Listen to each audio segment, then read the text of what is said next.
I was sitting alone in my apartment on a Friday night 2 weeks before my wedding, going through the guest list one more time. Everything was falling into place: the flowers, the venue, the seating arrangements. 4 years of loving Hannah had led to this moment, and I could not wait to make her my wife. She was at her bachelorette party with her girlfriends at a cabin in Lake Tahoe, probably laughing and making memories. I trusted her completely. Then my phone buzzed with an Instagram notification, and my whole world shattered. Before I continue, let me know where you are watching from by dropping a comment below. If you believe in real love and self-respect, hit that like button and subscribe to the channel. This story will show you why sometimes walking away is the bravest thing you can do. I met Hannah 4 years ago at an outdoor concert in Austin, Texas. It was one of those perfect spring evenings where the sky turned orange and pink as the sun went down and the music seemed to float through the warm air. I was standing near the back of the crowd nursing a beer and enjoying the acoustic set when I noticed her dancing a few feet away. She had this energy about her, this magnetic presence that drew people in. Her hair caught the fading sunlight, and when she turned and caught me looking, she smiled like we had known each other forever. Her name was Hannah, and she worked as a wedding planner. She told me she loved creating perfect moments for other people, turning dreams into reality. She was outgoing, vivacious, always the center of attention at any gathering. I was different. I worked as a software engineer, spent my days writing code and solving problems. I preferred quiet evenings at home over crowded bars. But somehow we clicked. She said I grounded her, and I thought she brought color into my otherwise predictable life. We were opposites, but I believed that made us perfect for each other. After 3 years of dating, I proposed to her at the same spot where we first met. I had arranged for a small string quartet to play our favorite song as I got down on one knee. She cried, her hands covering her mouth, and when she finally said yes, she told me it was the happiest moment of her entire life. I believed her. I had no reason not to. But looking back now, there were signs I should have noticed. Hannah needed attention the way some people need air. Her mood could shift depending on how many likes her latest Instagram post received. She would spend hours curating the perfect photo, the perfect caption, the perfect hashtags. At first, I thought it was just her being creative, expressing herself. But over time, it became something more. She started comparing our relationship to what she saw on social media. She would show me videos of boyfriends surprising their girlfriends with elaborate gestures, expensive gifts, romantic getaways. "Why do you not do things like that for me?" she would ask. I tried to explain that those videos were staged, that real love was not about grand gestures, but about the small, everyday moments. She would nod, but I could see the disappointment in her eyes. My best friend Derek warned me once. We were having beers at his place watching a football game when he brought it up. "Man, I do not want to overstep," he said carefully, "but have you noticed how much Hannah cares about what other people think? She seems more interested in looking happy than actually being happy." I brushed him off. "You just do not understand her," I told him. "She is passionate about her work, about aesthetics. It is part of who she is." Derek did not push further, but I could tell he was not convinced. The wedding planning consumed the last year of our engagement. Hannah wanted everything to be perfect, and by perfect, she meant Instagram-worthy. We booked a gorgeous vineyard in Napa Valley, the kind of place that looked like it belonged in a magazine. The total cost came close to $80,000, and I paid for most of it from my savings. I did not mind. I wanted to give her the wedding of her dreams. But there were moments that should have made me pause. When we were choosing the menu, Hannah spent more time discussing how the food would photograph than how it would taste. When we met with the florist, she rejected arrangements that were beautiful but not on trend. Every decision was filtered through the lens of how it would appear to others. I told myself this was normal, that all brides wanted their wedding to look beautiful. I did not realize that in her vision of the perfect wedding, I was just another prop. The night of her bachelorette party, I was genuinely happy for her. She deserved a fun weekend with her friends before the big day. Her maid of honor, Brittany, had planned the whole thing at a luxury cabin overlooking the lake. Hannah texted me before they left, saying she would miss me and could not wait to marry me. I told her to have fun and that I would see her when she got back. I spent that Friday evening going through last-minute details. The seating chart needed one final adjustment because Hannah's aunt and her mother were not speaking to each other. The DJ had sent over the playlist for approval. The photographer wanted to confirm the timeline for the day. I was in the middle of replying to an email when my phone buzzed with an Instagram notification. A college friend named Jason had tagged me in a comment. It said, "Hey Marcus, is this your fiancé?" The notification led to a live stream that was already in progress. I clicked on it, not knowing what to expect. What I saw made my blood run cold. Hannah was on camera sitting at a large dining table with 5 of her closest friends. There were champagne bottles everywhere, half-empty glasses, the remnants of what looked like an elaborate charcuterie board. The lighting was dim, but flattering, clearly arranged for maximum aesthetic appeal. I could see fairy lights strung across the background and heard laughter echoing through the speakers. According to the viewer count, over 300 people were watching. At first I smiled. There was my fiancée having the time of her life with her friends. She deserved this. But then Brittany stood up and clinked her glass to get everyone's attention. "Okay, ladies," she announced, her words slightly slurred. "We are going to play a game.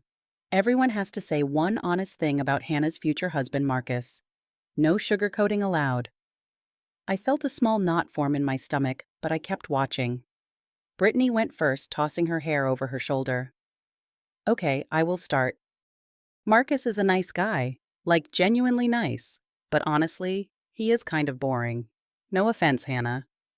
The table erupted in laughter. Hannah laughed too, not defending me, not saying anything at all.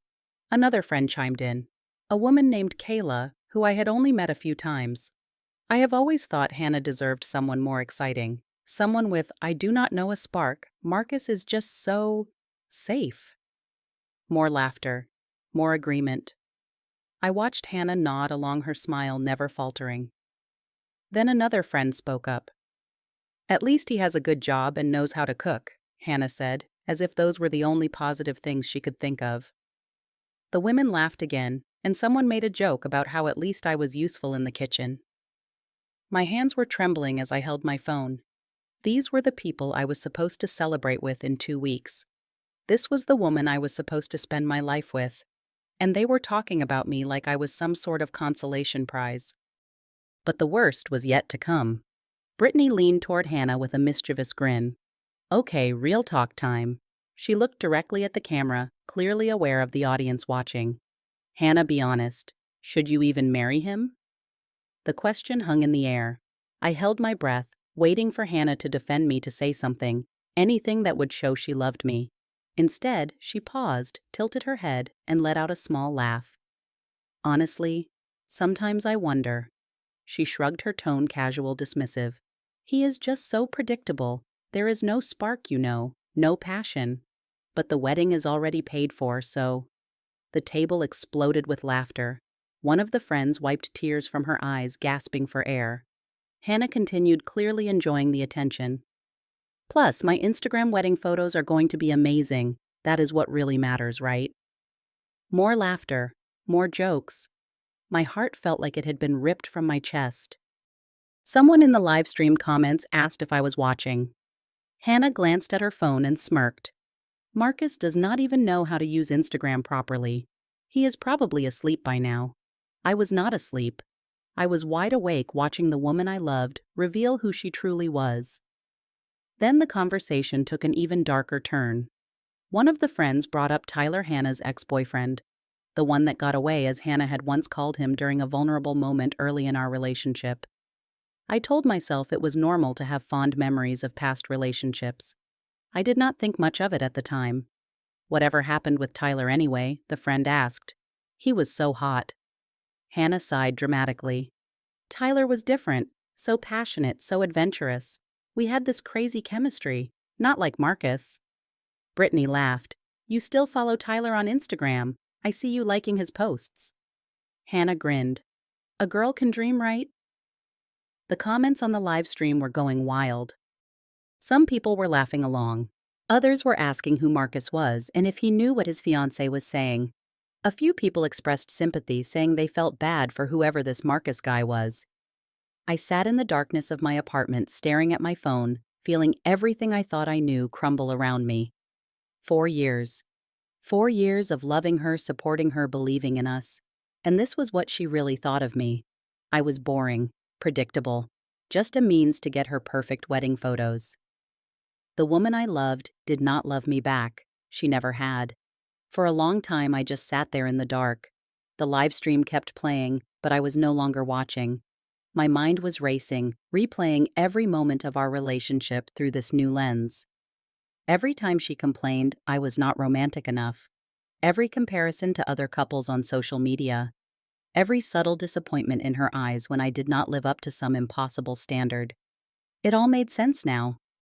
I thought about my father. He passed away 3 years ago, just a few months after I started dating Hannah. He was a quiet man, hardworking, principled. Before he died, he gave me advice that I had carried with me ever since. Son, he told me, his voice weak but steady, never stay somewhere you are not valued. Life is too short to spend it trying to prove your worth to people who cannot see it. I had always thought Hannah saw my worth. I was wrong. Something shifted inside me. The sadness was still there, heavy and suffocating, but underneath it, I felt something else rising. Clarity. For the first time in years, I could see the situation for what it really was. Hannah did not love me. She loved the idea of a wedding, the Instagram aesthetic, the social media validation.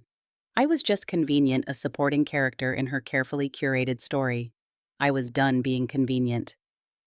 My hands were steady as I picked up my phone. The live stream was still going, the viewer count now over 400. Hannah was laughing about something, oblivious to what was coming. I opened the comment section and typed 2 words. Do not bother. I hit send. It took a few seconds for anyone to notice. Then one of the friends let out a sharp gasp. Oh my God, someone just commented, do not bother. What does that even mean? Another friend grabbed Hannah's phone to look at the comment. She squinted at the screen, then her face went pale. Hannah? That username. Is that Marcus? Hannah's laughter died instantly. She snatched her phone back, her eyes scanning the screen. For a moment, she just stared, frozen. Then she looked directly at the camera, her composure cracking. Marcus, baby. Are you watching? I did not respond. Instead, I closed the app and opened my contacts. It was almost 11 at night, but I did not care. I scrolled until I found David, the venue manager at the vineyard. We had worked together for 6 months planning this wedding. He answered on the 3rd ring, his voice groggy but polite. Marcus. Is everything okay, David? I said, my voice surprisingly calm. I need to cancel the wedding. All of it. Tonight. There was a long pause on the other end. I could hear him processing what I had just said. Are you sure that is a big decision? I have never been more sure of anything. Another pause. Then David's voice softened. I understand, son. I will take care of it. I will contact the other vendors first thing in the morning. I thanked him and hung up. But I was not done. I opened my email and began composing messages. To the photographer, to the DJ, to the caterer, to the florist, to everyone involved in what was supposed to be the happiest day of my life. Each email was brief and direct. The wedding scheduled for the 15th has been canceled. I apologize for the short notice. Please send any cancellation fees to this email address. With each message I sent, I felt lighter, like I was shedding weight I did not even know I had been carrying. My phone started buzzing almost immediately. First it was texts from Hannah, then missed calls. I ignored them all. Then a different name appeared on my screen. Brittany. I answered. Marcus, what the hell is going on? Her voice was high-pitched, panicked. The venue just called Hannah. They said the wedding is canceled. This has to be some kind of mistake. It is not a mistake. You cannot do this. Do you know how much money Hannah spent on her dress? Do you have any idea how embarrassing this is for her? I almost laughed. Embarrassing. Your best friend just told 300 strangers that she is only marrying me for Instagram photos, that she wishes she was with her ex instead. And you are worried about embarrassment, Brittany sputtered, trying to find words. That was just girl talk. She did not mean any of it. She meant every word I said quietly. And we both know it. There was silence on the other end. Tell Hannah she can keep the ring. I do not want anything that reminds me of this. I hope she finds what she is looking for. I ended the call and turned off my phone. Then I sat in the darkness alone and let myself feel everything. The grief, the anger, the betrayal. But also underneath all of that, a strange sense of peace. I had made the right decision. I knew it in my bones. Hannah showed up at my apartment at 3 in the morning. She must have driven straight through from Lake Tahoe over 4 hours in the middle of the night. I heard her pounding on my door, her voice hoarse from crying. "Marcus, please open the door. We need to talk." I let her knock for a full minute before I finally opened it. She looked terrible. Her makeup was smeared, her eyes red and swollen, her hair tangled from the drive. The perfect Instagram image was gone, replaced by something raw and desperate. "Baby," she sobbed, reaching for me. "I am so sorry. I did not mean any of it. It was just a stupid game. I love you. You know I love you." I stepped back, keeping distance between us. "Do you?" "Of course I do." She was crying harder now, her words tumbling over each other. "I was drunk. Brittany started that stupid game. I just went along with it." None of it was true. I looked at her, really looked at her, and for the first time I saw her clearly. Not the beautiful, vivacious woman I had fallen in love with 4 years ago. Just someone desperate to maintain an image even now. "Hannah," I said quietly, "you did not joke. You finally told the truth. Maybe for the first time in our entire relationship. That is not fair. Is it not?" I thought back to all the warning signs I had ignored, all the times you made me feel like I was not enough, all the comparisons to other couples, other men. "Tyler, you have been telling me how you really feel for years. I just was not listening." She shook her head frantically. "I can change. We can work through this. Please, Marcus. The wedding is in 2 weeks. "There is no wedding," I said. "I canceled everything tonight." Her face crumpled. "You cannot do this to me. Do you know how humiliating this is going to be?" Everyone knows. Everyone was watching that stream. And there it was. Even now, her primary concern was not losing me. It was the embarrassment, the social media fallout, the ruined perfect image. "I deserve someone who loves me," I told her. "Not someone who loves the idea of a wedding. Not someone who is settling because the photos will be beautiful. Marcus, please." I walked to the closet and pulled out a box I had packed earlier that night. Her things, a hairbrush, a phone charger, a few pieces of clothing she had left at my place over the years. "Here." I handed her the box. "I think you should go." She stared at the box like it was a death sentence.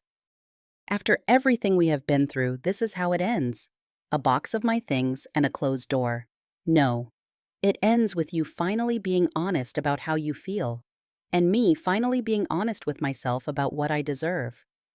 She stood there for another long moment, clutching the box to her chest. Then she turned and walked away without another word. I closed the door behind her and leaned against it, exhausted but strangely at peace. The first few weeks were brutal. I had to tell my family, my friends, my coworkers. Some people understood immediately. Others thought I had overreacted, that I should have given Hannah another chance. A few mutual friends stopped talking to me entirely, choosing her side. I lost most of the deposits we had put down, close to $15,000 in total. It hurt, but not as much as staying in that relationship would have hurt. Some prices are worth paying for your self-respect. Derek came over the day after everything fell apart. He brought pizza and beer and did not ask any questions until I was ready to talk. When I finally told him everything, he just nodded. "You did the right thing, man. Better to lose money than to lose yourself in a marriage where you are not valued." He was right. I knew he was right. The months that followed were a process of rebuilding. I started going to the gym regularly, something I had let slide during the wedding planning frenzy. I threw myself into work and got a promotion I had been working toward for years. I reconnected with friends I had neglected while I was so focused on making Hannah happy. Most importantly, I learned to stop measuring my worth through someone else's eyes. For so long, I had been trying to be enough for Hannah. Romantic enough.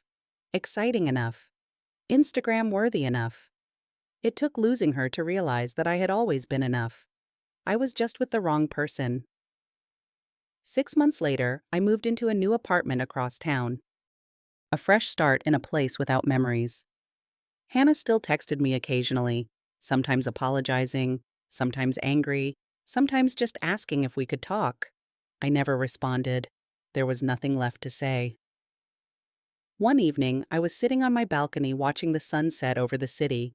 The sky was painted in shades of orange and pink, not unlike that evening in Austin where I had first met Hannah.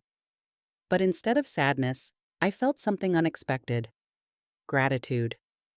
That live stream, as painful as it was, had shown me the truth.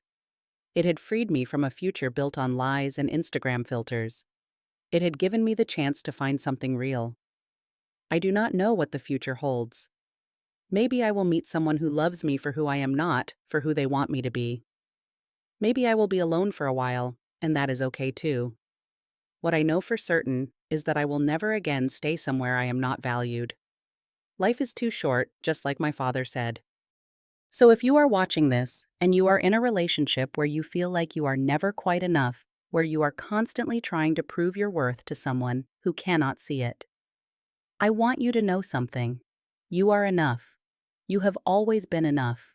You might just be with the wrong person. And walking away from the wrong person is not giving up. It is making room for the right one. Now, I want to hear from you. Have you ever been in a relationship where you realized you were settling for less than you deserved? What gave you the courage to walk away? Drop your story in the comments below. I read every single one, and your experience might help someone else who is going through something similar. If this story resonated with you, please hit the like button and subscribe to the channel.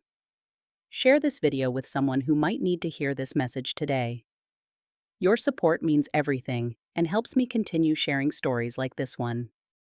Thank you for watching, and thank you for being part of this community. Remember, you deserve love that does not require you to shrink yourself. You deserve someone who sees your worth without you having to prove it. Until next time, take care of yourself and never forget how much you matter.